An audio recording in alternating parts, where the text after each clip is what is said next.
My sister posted a screenshot, and our whole family decided Noah was guilty before I had time to finish my coffee. By the time I scrolled up, comments were piling on like kindling, outraged, decisive, impossibly certain.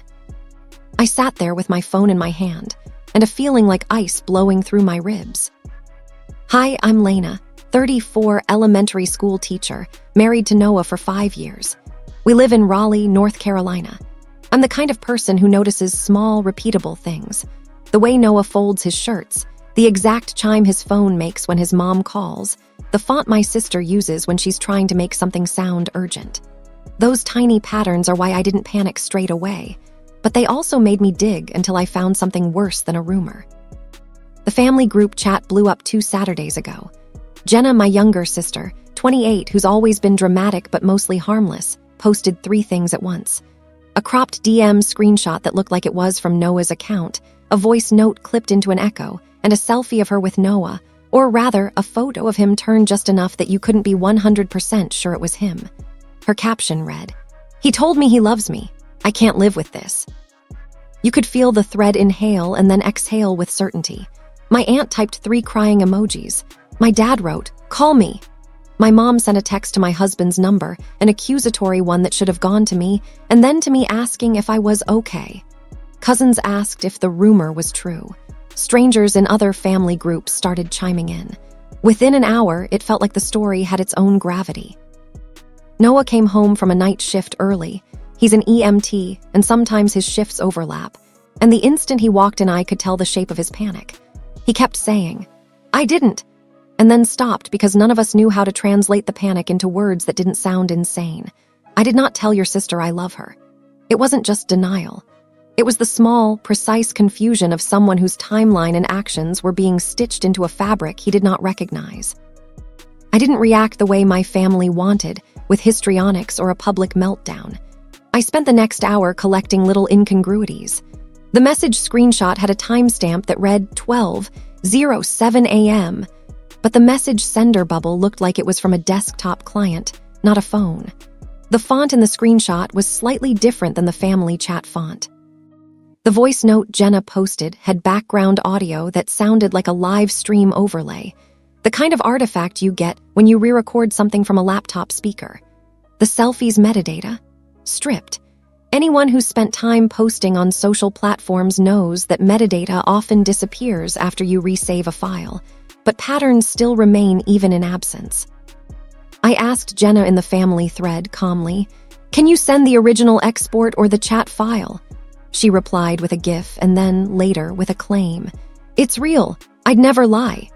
That's the conversational pivot of people who weaponize trust. They weaponize trust without offering the proof that trust requires. Hours later, the group started to fracture. People wanted drama and they wanted to perform allegiance. My mother asked Noah not to come over because she didn't want to make things worse. My father, more practical, asked for the evidence. My cousins sent passive-aggressive messages to both of us. Friends messaged me privately with condolences and thinly veiled curiosity. Noah looked like someone who'd been run through a press of suspicion. His hands were dry, his breath quick. I started my own quiet math. I cross-checked Noah's timesheets with the timestamps Jenna provided. I scrolled through his social posts to confirm the places he'd been. Noah pulled up his phone so I could verify his call logs and his Uber receipts for that night. He had a documented ride that dropped him off at 1:12 a.m. at our place, a receipt tied to the email he uses only for work. That wouldn't be proof to people who wanted the story to be true, but it built a scaffold under our side of things. Then I found something that shifted the scale. Jenna had posted the screenshot from her laptop's Photos app and re-uploaded it. On a whim, mostly curiosity and a sliver of the teacher in me wanting to explain why a font looked off, I asked a friend who's good with computers to look at the image file. She did, and her text back was a single, blunt line. "Looks edited, created in a screenshot tool, not exported. Whoever made this knew how to fake a phone UI." That message sat with me like a stone.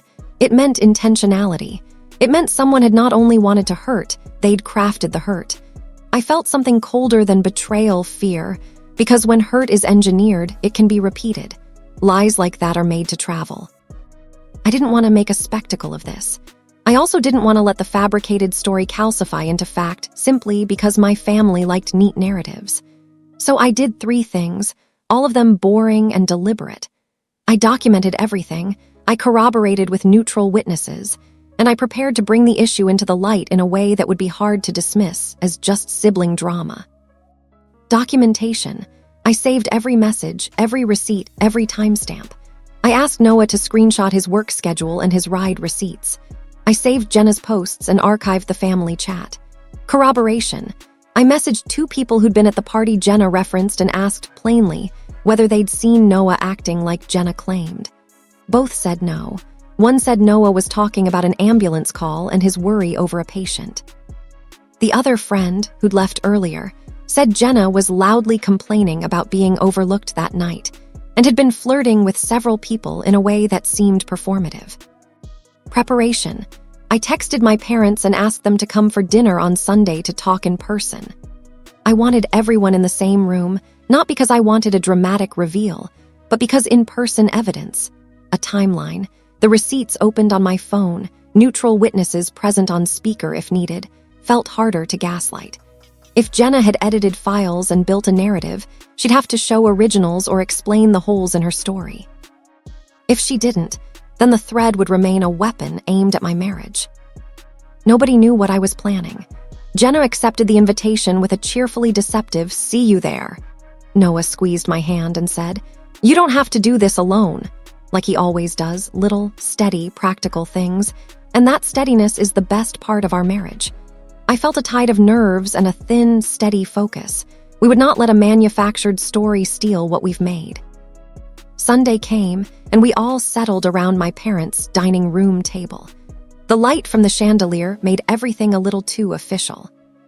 My dad asked about the screenshot, and my mother refused to meet Noah's eyes. Jenna sat across from me, hair perfectly coiffed, a small, smug tilt to her mouth I'd seen 1,000 times when she was sure she'd pulled one over on someone. I set my phone face up on the table with the evidence folder open. I thought I'd say the words and that would be the fulcrum.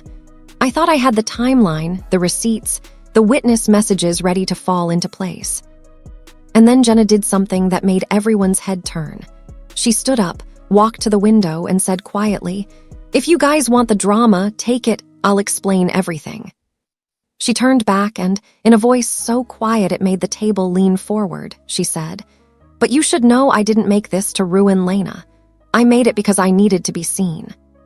That sentence hung between us. It was the exact moment where everything I'd built, the receipts, the timestamps, the expert friend's note, the quiet planning would either break open into truth or be swatted away by a sudden performance. My phone vibrated. It was a new message from someone Jenna had called my witness, and the preview read, "Sending the original audio file now." I looked at the notification and then at Jenna. Her face was a mask of something complicated, fear, defiance, and something that looked like regret. My thumb hovered over the screen. If I opened that audio in the room, everything would change in real time. If I didn't, the family might retreat into comfortable gossip and leave this rot to fester. The phone buzzed again. My father cleared his throat. Noah's fingers tightened around mine under the table. I took a breath and tapped the notification. I tapped the notification, and the room narrowed to the phone screen in my hand. For a second, I felt ridiculous, like I'd paused a show at the best part. Then I hit play. The audio started with static, then a voice I didn't recognize at first. A breathy, theatrical whisper saying, "Okay, remember, make it sound like you were surprised. Pause before I love you." The microphone picked up the shuffling of chairs and someone laughing softly. Then the voice shifted into a hiss that I knew instantly was Jenna's, small, purposely breathy, framing the lines like bad acting. In the background, you could hear the clink of glasses and the dull thump of a party playlist someone had left playing on a laptop. For a heartbeat, there was nothing in the room but my own pulse. Then my father hissed, "What is that?" My mother's hand flew to her mouth. Noah's face went from taut to blank. Jenna's face turned the color of the chandelier light, a flush that was almost perfumed embarrassment, then fear.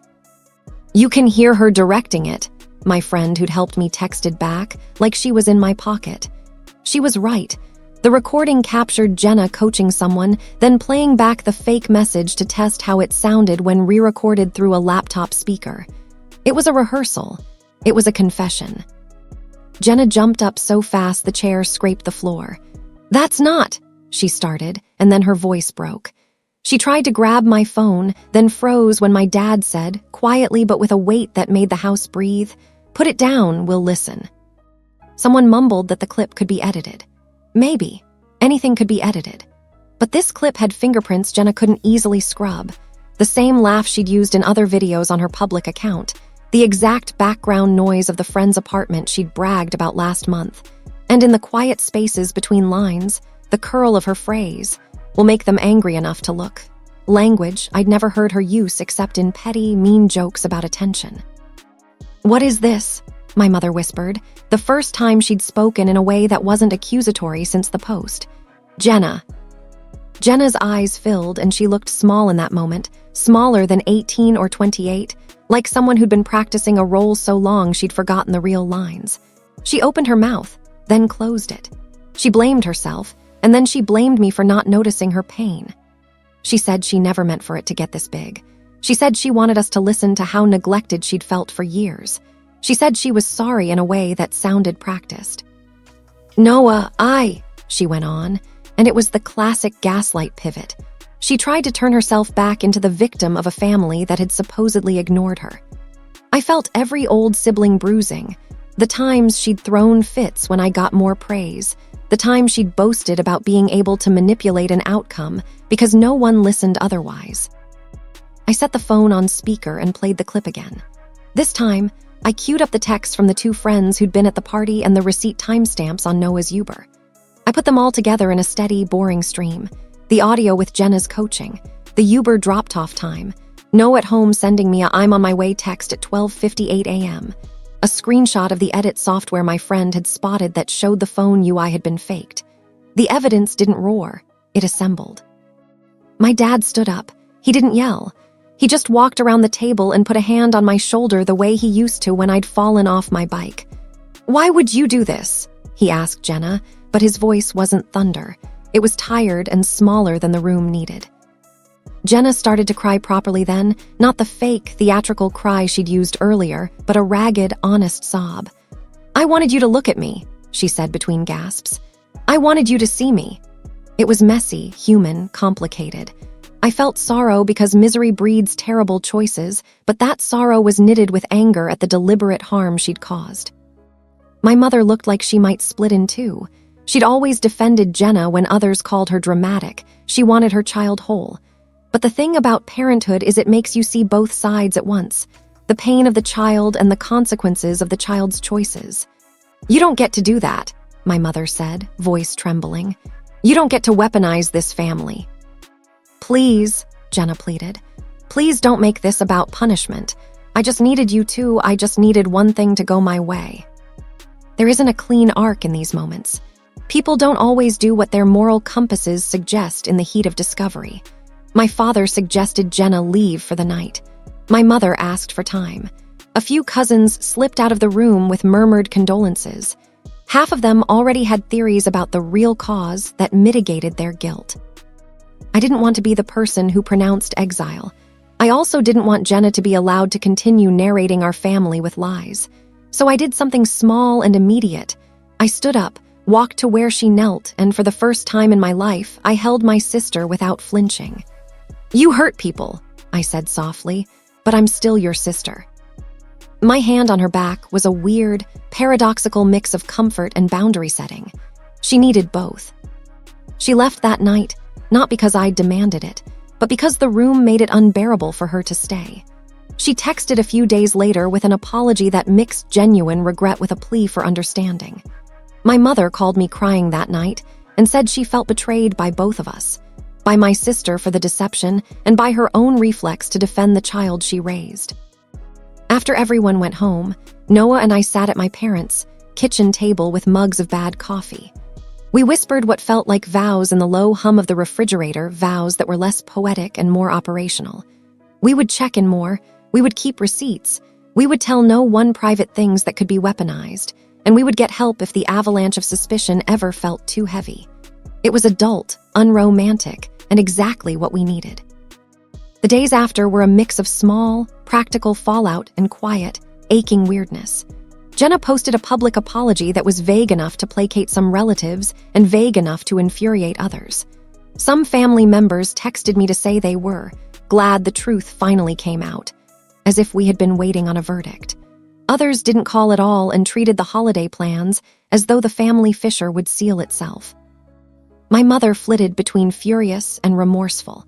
My father retreated into a stoic silence I recognized from years ago when work had him exhausted. Our marriage didn't snap back to normal. It reassembled into something with clearer seams. We added notifications to our calendars and screenshots to our archive folder. We both agreed to be more transparent, but also to protect the parts of ourselves that were private. There's a humility in learning that love must sometimes be defended by banal things like proof of where you were that night, in case someone decides to make a story of your life. I don't want to paint this as a triumphant tale. There is no victory parade. My sister is still in my life, but the fabric of our relationship is different. We talk occasionally. There are no more casual visits. She's in therapy, or at least she says she is. I hope she stays there. I hope the work she needs to do isn't just a line she memorizes to get people to feel sorry for her again. Sometimes I feel like I made the right call. I refuse to let a lie stand. And sometimes I replay the moment I played that audio and wonder if I could have handled it without making the whole family a stage.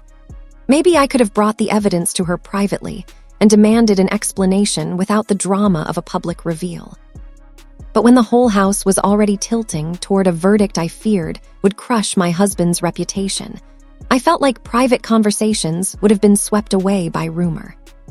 So I'll ask you, because I didn't make these choices lightly, was I right to play the audio in front of everyone and force the issue into the open? Or should I have handled it more privately, even if that risked the rumor gaining traction? If you were in my shoes, what would you have done differently?